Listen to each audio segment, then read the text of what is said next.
Hi great students, எப்படி இருக்கீங்க? இன்றைக்கி நம்ம நெக்ஸ்ட்டு ஒரு அப்டேட் பார்க்க போகிறோம். ஆல்ரெடி ஆர்ஆர்பி என்டிபிசி கண்டினியூஸாக அப்டேட் கொடுத்துட்டே இருக்காங்க. ரெக்யர்மெண்ட்ஸ் அனௌன்ஸ் பண்ணிகிட்டே இருக்காங்க. ஆல்ரெடி நம்ம ஆர்ஆர்பி என்டிபிசி கிராஜுவேட் லெவலுக்கான எக்ஸாமினேஷன்ஸ் நோட்டிஃபிகேஷன் பார்த்தோம் இல்லைங்களா, 2026 எக்ஸாமுக்கு. அதே போல் நெக்ஸ்ட் ஒரு update, RRB NTPC requirement 10th +2 under graduate level 2026க்கான எக்ஸாமினேஷனுக்கான ரெக்யர்மெண்ட்ஸ் நோட்டிஃபிகேஷன் அவுட் ஆகிருக்குதுங்க. வேக்கன்சிஸ் பார்த்திங்கன்னா 3058 வேக்கன்சிஸ் அவுட் பண்ணியிருக்காங்க. ஜஸ்ட் 10th +2 பாஸ் பண்ணியிருக்காங்க. ஸோ 10th முடித்து +2 பாஸ் பண்ணியிருந்தா கண்டிப்பாக நீங்கள் இந்த எக்ஸாமுக்கு அப்பியர் ஆகி ஈஸியாக ஜாப் கிடைக்கக்கூடிய ஒரு முக்கியமான அப்டேட்டை நீங்கள் முழுசாக பாருங்கள், சரிங்களா? ஸோ யாரெல்லாம் நம்முடைய கிரேட் அகாடமி சேனலை சப்ஸ்கிரைப் பண்ணாமல் பார்க்குறீங்களோ கண்டிப்பாக சப்ஸ்கிரைப் பண்ணிக்கங்க. உங்கள் ஃப்ரெண்ட்ஸ் அண்டு ஸ்டூடெண்ட்ஸ்க்கு ஷேர் பண்ண சொல்லுங்கள், லைக் பண்ண சொல்லுங்கள். இந்த என்டிபிசி 2026 எக்ஸாமினேஷனுக்கான நெக்ஸ்ட்டு பேட்ச் இருக்குங்களா, நவம்பர் 5th நாங்கள் ஸ்டார்ட் பண்ண போகிறோம். இதனுடைய டீட்டெயில்ஸும் நீங்கள் கம்ப்ளீட்டாக இந்த கிரேட் அகாடமியுடைய சேனல்ஸில் போய் நீங்கள் பார்த்துக்கலாம். வாங்க நோட்டிஃபிகேஷனுடைய டீட்டெயில்ஸ் பார்க்கலாம். ஸோ நோட்டிஃபிகேஷன் பொறுத்த வரைக்கும் நம்ம already RRB NTPC graduate level பார்த்தோம் இல்லைங்களா, அதே போல் தான் அண்டர் கிராஜுவேட் லெவல் நோட்டிஃபிகேஷன் இருக்குது. ஸோ இது அஃபிஷியல் வெப்சைட்லேருந்து இருக்கக்கூடிய ஒரு பிடிஎஃப்பை தான் நம்ம இன்றைக்கி பார்த்துட்ருக்குறோம். இதில் பாருங்கள், the requirement for the various post of non technical popular categories under graduate. So இதோடைய நோட்டிஃபிகேஷனுடைய நம்பர் பார்த்திங்கன்னா 07/2025 இது நோட்டிஃபிகேஷன் அவுட் ஆகிருக்குது. So opening date, application opening date already ஓப்பன்டுங்க. So 28/10/2025 open ஆகிடுச்சு. க்ளோசிங் டேட் எடுத்திங்கன்னா 27/11/2025 இருக்குது. ஸோ இந்த டேட்லாம் important, very very important, note பண்ணி வச்சுக்கோங்க. போஸ்ட் பாருங்கள், commercial cum ticket clerk, accounts clerk cum typist, junior clerk cum typist, train clerk. So totally 3058 post open ஆகிருக்குது. So age பார்த்தீங்கன்னா 18 to 30 இருக்கணும். ஸோ இன் கேஸ் ஆஃப் SC/STயாக இருந்தீங்கன்னா 5 years relaxations, OBC non creamy layer இருந்தால் 3 years relaxation இருக்குதுங்க. அதே போல் எக்ஸாமினேஷனுடைய ஃபீ பார்த்திங்கன்னா 500 rupees generally எல்லாத்துக்குமே, சரிங்களா? In case of SC/ST ex serviceman அவங்களுக்குலாம் 250 rupees இருக்கும். ஸோ அப்ளிகேஷன்ஸ் ஓப்பன் ஆகிடுச்சு, நீங்கள் அப்ளிகேஷன் அப்ளை பண்ணிக்கலாங்க. ஸோ எக்ஸாம் பாருங்கள், ஃபஸ்ட்டு ஸ்டேஜ் CBT 1 ஃபஸ்ட்டு வருங்க. ஸோ 90 minutes டோட்டலி ஒரு 100 கொஷின்ஸ் கேட்குறாங்க. ஜென்ரல் அவேர்னஸில் 40 கொஷின்ஸ், மேத்தமெட்டிக்ஸ் அதாவது ஆப்டிடியூடில் 30 கொஷின்ஸ், ஜென்ரல் இன்டெலிஜென்ஸ் அண்டு ரீசனிங்கில் ஒரு 30 கொஷின்ஸ் கேட்குறாங்க.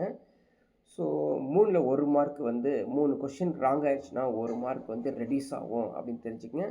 ஸோ ஆல்ரெடி நம்ம பார்த்த மாதிரி மேத்தமெட்டிக்ஸ் பொறுத்த வரைக்கும் number systems, decimals, fractions, LCM, HCF, ratio, proportions, percentage, profit loss, mensurations, geometry, time and work, time speed distance, compound interest, சரிங்களா? Elementary algebra, trigonometry, elementary statistics எல்லாமே வந்துடுங்க. அதே மாதிரி ஜென்ரல் இன்டெலிஜென்ஸ் அண்ட் ரீசனிங்கில் analogies, completion of numbers, alphabet series, coding, decoding, mathematical operations, puzzles, data sufficiency, statement conclusion, statement actions, everything வந்துடும். General awareness பார்த்திங்கன்னா science, social science, current affairs, static, GK அப்படின்னு சொல்லி எல்லாமே சேர்ந்தது தான் இந்த general awareness, ஒரு 40 கொஷின்ஸ். இன்கேஸ் இந்த ஃபஸ்ட்டு CBTயில் நீங்கள் இன்கேஸ் குவாலிஃபை ஆகிட்டீங்க அப்படின்னா செகண்ட் ஸ்டேஜில் கம்ப்யூட்டர் பேஸ்டு ஸ்டேஜ் 2 அப்படின்னு வருங்க. இது பார்த்திங்கன்னா சேம் டைப்பில் தான் இருக்கும். அதே மாதிரி 90 minutesல 120 கொஷின்ஸை ஃபேஸ் பண்ணோம். அங்கே 90 minutesல 100 கொஷின்ஸ் ஃபேஸ் பண்ணிங்க. இப்போ 90 minutesல 120 கொஷின்ஸ் ஃபேஸ் பண்ணும். CBT 2ல் 50 questions general awareness, mathematics 35, general intelligence 35 questions அப்படின்னு தெரிஞ்சுக்கங்க. இன்கேஸ் இதுலேயும் நம்ம குவாலிஃபை ஆகிட்டோம். ஸோ இதோடைய இந்த சிபிடி உடைய எக்ஸாமினேஷனுடைய அந்த சிலபஸ் வந்து பார்த்திங்கன்னா சேம் சிலபஸ் தான். Mathematics, general intelligence, reasoning, general awareness சேமாகவே இருக்குங்க. சரிங்களா? இன்கேஸ் நீங்கள் குவாலிஃபை ஆகிட்டீங்க அப்படின்னா கம்ப்யூட்டர் பேஸ்டு டைப்பிங் ஸ்கில் டெஸ்ட்டுன்னு இருக்குது. இது யாருக்கு அப்படின்னா யாரெல்லாம் டைப்பிஸ்ட்டுக்காக ட்ரை பண்ணுறீங்களோ, so accounts clerk cum typist, junior clerk cum typist apply பண்ணுறீங்களோ அவங்க வந்து இந்த சிபிடிஎஸ்டி அப்படிங்கிற ஒரு டெஸ்ட்டு வந்து எக்ஸ்ட்ரா எழுதணும். சரிங்களா?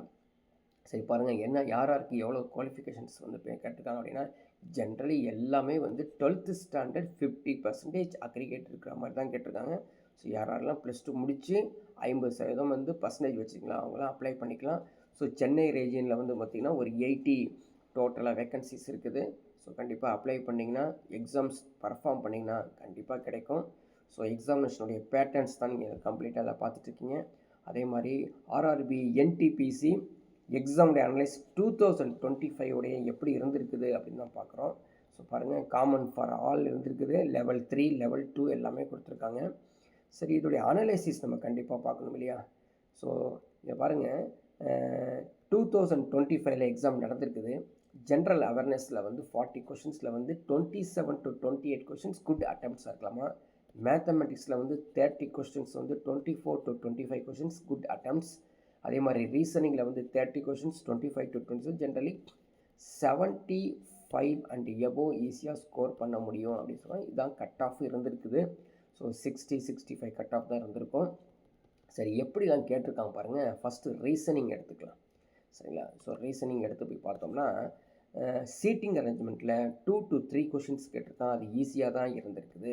சீரீஸில் 3 to 4 questions easy, statement conclusion 2 to 3 questions easy, direction distance வந்து 1 கொஷின்ஸ் ஈஸி, எல்லாமே ஈஸி லெவல் தான் கேட்டிருக்காங்க. பசில்ஸில் வந்து 2 questions, coding decoding 2 to 3, சிலோஜிசம்ஸ் 1, order ranking, calendar 1, so each ஒன்னாக இருக்குது. அதே மாதிரி paper folding, missing world, blood relations, counting figures, miscellaneous மாதிரி 30 கொஷின்ஸும் ரீசனிங் பொறுத்த வரைக்கும் ரொம்ப ஈஸியாக இருந்திருக்குது. சரிங்களா? அதே மாதிரி மேக்ஸ் பொறுத்த வரைக்கும் பார்க்கலாம், ரேஷியோ ப்ரொபோர்ஷனில் 2 to 3 கொஷின்ஸ் கேட்டிருக்காங்க. ஆவரேஜ் வந்து 2 to 3 questions, number system 2, simplifications 3 to 4, time and work 1. அதே மாதிரி சிம்பிள் இன்ட்ரெஸ்ட், காம்பவுண்ட் இன்ட்ரெஸ்ட்டில் வந்து 1 கொஷின் கேட்டிருக்காங்க. ப்ராஃபிட் லாஸ் 2-3 கொஷின்ஸ், எல்சிஎம் ஹெச்சிஎஃப்பில் 3-4. அதே மாதிரி ஜாமெண்ட்ரியில் ஒரு 2, மென்சுரேஷனில் 3, ட்ரிக்னாமெட்ரியில் 2 to 3, பர்சன்டேஜில் 2 அப்படின்னு கேட்டிருக்காங்க. ஸோ டேட்டா இன்டர்பிரிட்டேஷன் கேட்கல அப்படிங்கிறதே ஒரு சிறப்பு தான். எல்லாமே ஈஸியான கொஷின்ஸ் தான் கேட்டிருக்காங்க. அதே மாதிரி ஜென்ரல் அவேர்னஸில் எப்படி கேட்டிருக்காங்க அப்படின்னு பார்க்கலாம். ஸோ ஜென்ரல் அவேர்னஸ் பொறுத்த வரைக்கும் ஹிஸ்ட்ரியில் 4 to 5 கொஷின்ஸ் இருக்குது ஹையஸ்ட்டு. அதே மாதிரி கரண்ட் அஃபேர்ஸ் 8 to 9, அதுவும் ஈஸியாக தான் இருந்தது. ஜென்ரல் சயின்ஸு அதுவும் வந்து 7 to 8 questions, geography 3 to 4, polity 2 to 3, static GK 3 to 4. Generally எல்லாமே வந்து ஈஸி தான் கொஸ்டின்ஸ் வந்து இதில் இருக்குது, ஈஸியாக ஸ்கோர் பண்ண முடியும். சரிங்களா? ஸோ கண்டிப்பாக வந்து எல்லோரும் அப்ளை பண்ணுங்கள். இதே மாதிரி நெக்ஸ்ட் ஒரு அப்டேட்டுக்கு நம்ம பார்க்கலாம்.